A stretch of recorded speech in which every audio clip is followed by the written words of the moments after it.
جب پوچھا گیا حضور یہ قربانیاں کیا ہیں، فرمایا تمہارے باپ ابراہیم کی سنت ہے، اور فرمایا کہ ان کو خوش دلی سے اللہ کی راہ میں قربان کرو۔ قیامت کے دن یہ اپنے بالوں کے ساتھ، اپنے سینگوں کے ساتھ اور اپنے کھروں کے ساتھ آئیں گے، اور یہ بھی ارشاد فرمایا کہ کل پل صراط پر یہ سواریاں بن کے تمہیں پل صراط سے پار لگائیں گے۔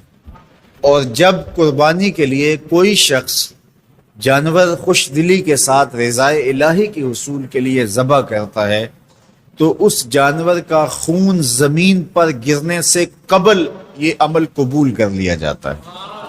اور یہ بات بھی ذہن میں رکھیے گا کہ ایام نہر میں، ایام نہر یہ 3 دن جو خون بہانے کے ہیں، 10، 11 اور 12 تاریخ، ان ایام میں آپ جو بھی عمل کریں، نماز پڑھیں اور دیگر صالح اعمال کریں، بہت قابل قبول ہیں اور اللہ ان کو قدر کی نگاہ سے دیکھتا ہے۔ لیکن ان ایام میں جو سب سے زیادہ اللہ کو محبوب عمل ہے وہ راہ خدا میں خون بہانا ہے، قربانی پیش کرنا ہے۔ تو قربانی کا کوئی اور متبادل نہیں ہو سکتا۔ کچھ لوگ یہ فلسفہ ان دنوں کے اندر بیان کرتے ہیں کہ 20-50 ہزار کی قربانی کرنے کی بجائے اتنے اگر کسی غریب کو دے دیے جائیں تو اس کے 2-3 مہینے خیریت سے گزر جاتے ہیں اور وہ گھر کے اندر جو ہے وہ ضرورت کی چیزیں ڈال لے، تو گوشت تو 2-4 دن کے اندر کھایا پیا جاتا ہے، ختم ہو جاتا ہے۔ لیکن اگر اتنے پیسے کسی غریب کے گھر دے دیے جائے تو یہ اچھی بات ہے۔ تو اسلام کب اس عمل سے روکتا ہے؟ غریب کی مدد کیجیے، صرف عید کے دن ہی نہیں، مینڈے کی جگہ ہی نہیں، بلکہ اسلام تو راہ خدا میں جانور ذبح کر کے اسی جذبے کو بیدار کرنا چاہتا ہے کہ تمہیں گوشت کی ضرورت بھی نہیں تھی پھر بھی تم نے ذبح کر دیا، تو جہاں ضرورت ہوگی اور تمہاری ہمسائیگی میں، تمہارے اطراف میں جب کوئی غریب ہوگا تو پھر تم اس کے لیے ذبح کیوں نہیں کرو گے؟ اس کے لیے تم قربانی کیوں نہیں کرو گے؟ اِثار کیوں نہیں کرو گے؟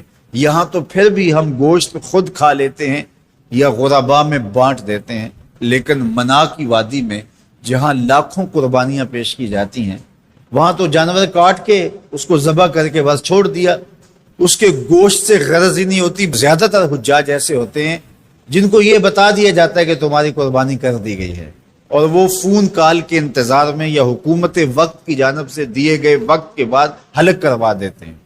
تو انہوں نے نہ اپنا جانور دیکھا ہوتا ہے، نہ اس کو ذبح ہوتے دیکھتے ہیں، تو صرف انہیں ٹائم بتلا دیا جاتا ہے یا ان کو کال کر دی جاتی ہے تو یہ ان کے لیے کافی ہوتا ہے۔